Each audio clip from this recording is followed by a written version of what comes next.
I'm a doctor. Is there anything I can help with? After finishing my usual work shift, I was heading home to my apartment in the city. Walking through a downtown shopping district, I noticed a crowd gathering. The smell of something burnt filled the air, and the red lights of ambulances and police cars illuminated the area. I knew right away it was an accident.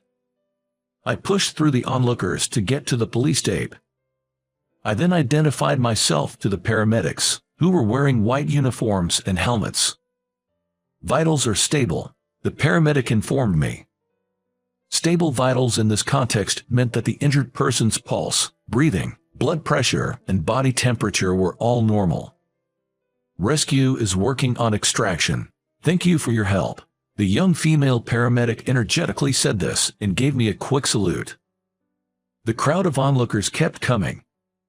Some got bored and left, but even more people continued to arrive.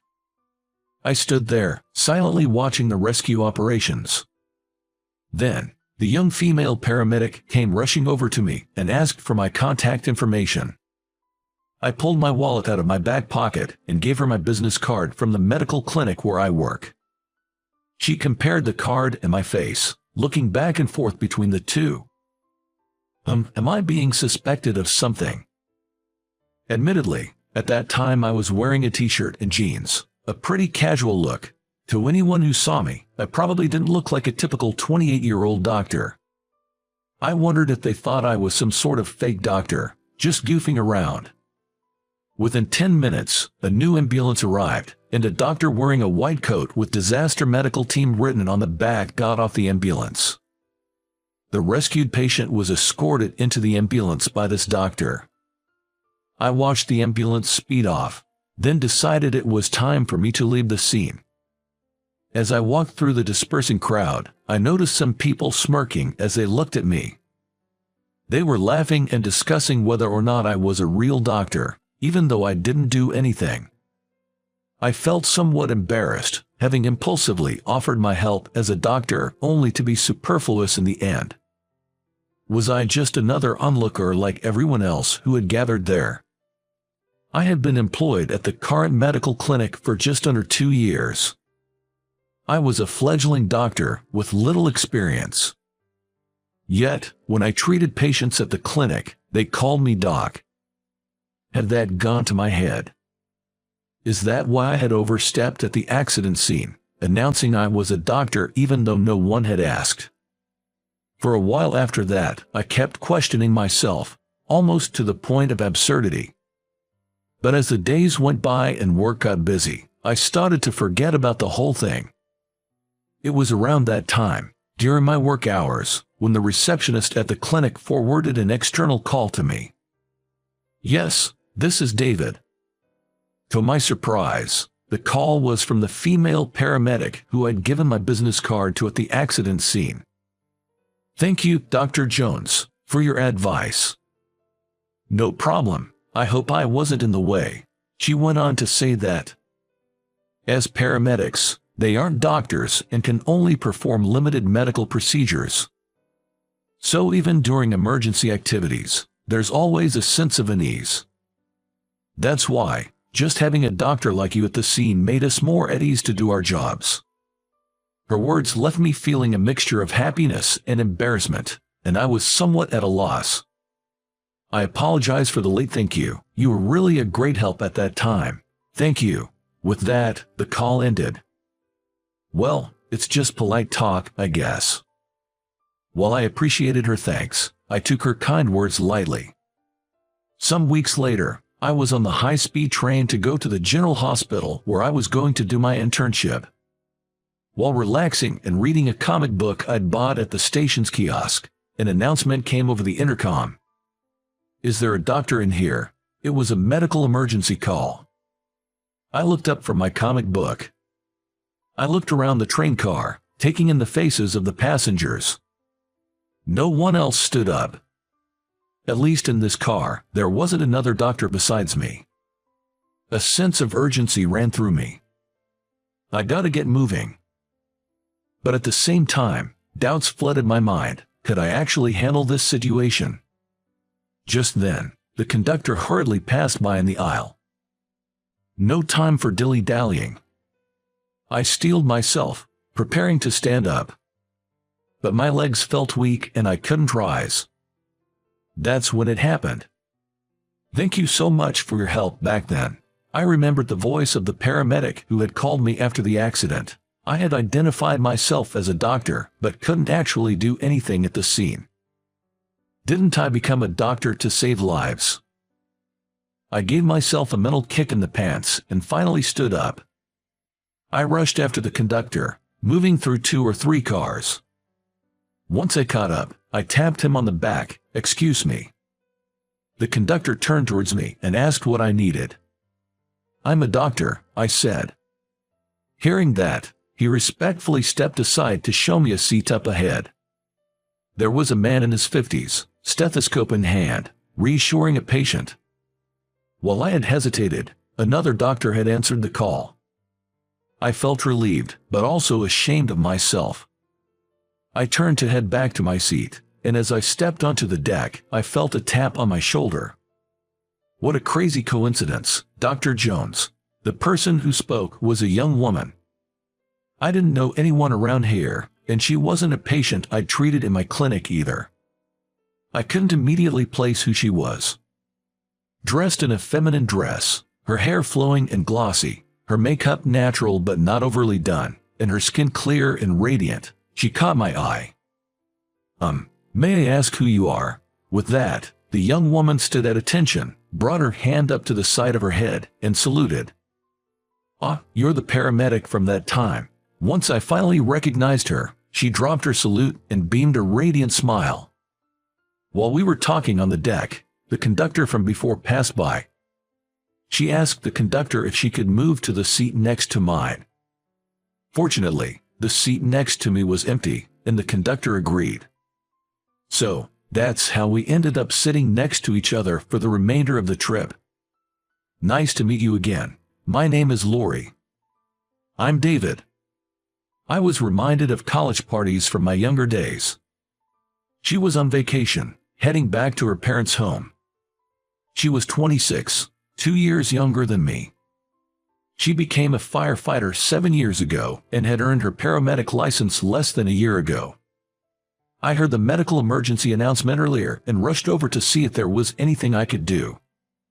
Turns out, another doctor had already arrived. She had been watching the situation unfold when I showed up, late to the scene. "I recognized your voice as soon as you said, 'I'm a doctor.' Was it because it sounded dumb and awkward?" When I said that in a self-deprecating way, she looked at me with puzzled eyes. Actually, I got really nervous with the emergency call. I confessed that I hesitated to identify myself as a doctor, which is why I didn't stand up immediately. She kept her eyes locked onto mine, without looking away. I felt the intensity of her gaze and lowered my face. Just then, a cart-pushing snack vendor walked by. I raised my hand to stop her and ordered 2 coffees. She held her cup of coffee in both hands and seemed to be searching for the right words to say. "Sugar and milk." The silence was uncomfortable, so I broke it. "But you did step up. You went to the patient and said, 'I'm a doctor.'" "Well, yes, that's true." "Why'd you do it? You could have just ignored it." Her question made me think. I realized I could have ignored it. I did hesitate when I heard the emergency call, wondering if I should identify myself. But if I had decided to ignore it from the beginning, I wouldn't have had any doubts. Ultimately, it's my job as a doctor to save lives. That's why I became a doctor in the first place. When I said that, she nodded deeply without breaking her gaze ahead. Then she slowly turned to me, looking me straight in the eyes. Is something up? I felt flustered by the intensity of her gaze. That's wonderful. I had almost forgotten why I got into this line of work myself. My mind was in a whirl, but being called wonderful made me feel slightly embarrassed. Actually, it was the phone call you gave me that time that made me speak up. Thank you for that call. That call had given me the push I needed to identify myself as a doctor. Really, Truly. Our faces naturally moved closer, locking eyes. I thought it was just a courtesy call when I received it. That wasn't the case, she said, looking slightly annoyed. But even during that accident, just like today, I wasn't much help. No, that's not true. Just having you there made a huge difference. I felt saved. Although she's a paramedic, her medical practice is limited compared to a doctor's. When things get out of hand, they have no choice but to rely on a physician. So, she said, just having a doctor like me at the scene provided enough reassurance to perform life-saving procedures. Is that how it is? That's exactly how it is. She then shared that she's going back home to discuss her future with her parents, who have been skeptical about her career in emergency services. However, her parents do acknowledge that being a paramedic is a meaningful and respectable job. But why do they insist that I shouldn't be doing this job? She asked. The work involves 24-hour shifts and is never easy. It's physically demanding and can sometimes be risky. Also, women only make up a small percentage of firefighters, including paramedics. It's still very much a man's world. It is probably a parent's desire to have her daughter have an easier job out of love for her. I can understand why your parents would be against it. Being a paramedic is tough. You think so too, doctor? She turned away as if pouting. I found her reaction irresistibly cute. An announcement over the intercom said that we were approaching the final stop. We both took down our bags from the overhead bin and started preparing to get off the train. Then, something crossed my mind. So, I decided to ask her. Did I give you my business card at the accident site? She nodded, yes. I asked her why she kept comparing my face to the business card back then. Did you think I was some kind of fake doctor? Then she waved her hand sideways in front of me, saying no. It turned out that she lived very close to my clinic and had walked past it nearly every day. She was surprised to see that I was the doctor who worked there. After that, we both got off the train and walked together to the ticket gates. Doctor, thanks for spending time with me today. Not at all. What are you talking about? As I looked puzzled, she continued. She had been wrestling with how to convince her parents to accept her choice of becoming a paramedic. Talking to me during that train ride on the Amtrak helped her clarify her thoughts. I'll tell them. I don't want to leave emergency work to someone else. It's not about why should I do it. It's I can do it because it's me. That's what I'm going to say. With that, she gave me a warm smile and strode away with confidence. Weeks passed since that day. We hadn't met or even communicated with her since then. But then, during my lunch break that day, I decided to check out a new restaurant across the station from my clinic that the staff had been raving about. Walking back, lost in thoughts about the afternoon schedule, I saw a woman in a tracksuit standing in front of a vending machine. I figured she was probably just indecisive about what to buy and walked on by. But then, Dr. Jones, it was her who had called out. She was radiant, even in her jogging outfit, just as she was when I saw her on the train.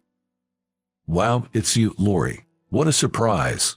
She was off that day and had been out jogging. She said she'd been thirsty and was looking to grab something from the vending machine, but all they had were sugary drinks, so she was undecided. As I headed back to my clinic, she decided to tag along. She gave up on the vending machine and picked up some seltzer water from a convenience store on the way. Speaking of which, did your parents give their approval? Taking a sip of her freshly bought seltzer water, she answered. Yeah, I managed to convince them. I felt proud of her for saying that with such confidence. What do you think about female paramedics, Doc? Caught off guard by her sudden question, I hesitated to answer. Well, it's a meaningful and respectable job, regardless of gender. As I was saying this, she interrupted me. I'm not talking about in general, I mean, what do you think about someone like me, a female paramedic? Well, Being female doesn't really change anything. She took my hand, which was visibly confused. And she said, "You know, this is the third time we've randomly run into each other. Maybe it's not so random after all." From then on, we started to meet up whenever we could find a spare moment in our busy schedules. On a rare evening when both of us were off. "How about one more glass of wine?" I asked her at a restaurant across from the station. "Sounds good. One more glass. We're a doctor and a paramedic, but it's not a crime to let loose once in a while, right?" She said that, but before ordering another glass of wine, she started to feel tipsy and seemed like she was about to become unsteady. "This isn't good." I raised my hand to signal the waiter to hold off on further orders. Then she snapped back to reality and asked, "What about the wine, Doc?" "Doctor's orders. No more for tonight. You're already sleepy, aren't you?" She gave a slight nod and looked up at me. Her eyes slightly unfocused due to both sleepiness and wine. I found her incredibly endearing. After leaving the restaurant, we took a long walk to sober up. Suddenly, we heard a loud crashing sound coming from down the road. What was that? An accident? What do you think that noise was? Both of us switched into emergency mode in an instant. Most of the alcohol had already worn off, and anyway, we could clearly state that we had been drinking if necessary. When you can't be of use, then you can't be of use. But now was not that time. We had to get there as fast as possible. We looked at each other, nodded, tightly held hands, and dashed toward the source of the noise. I'm a doctor. I'm a paramedic. So, how did you find today's story? Hitting the like and subscribe buttons really encourages us to keep creating. We're also looking forward to hearing your comments. See you in the next video.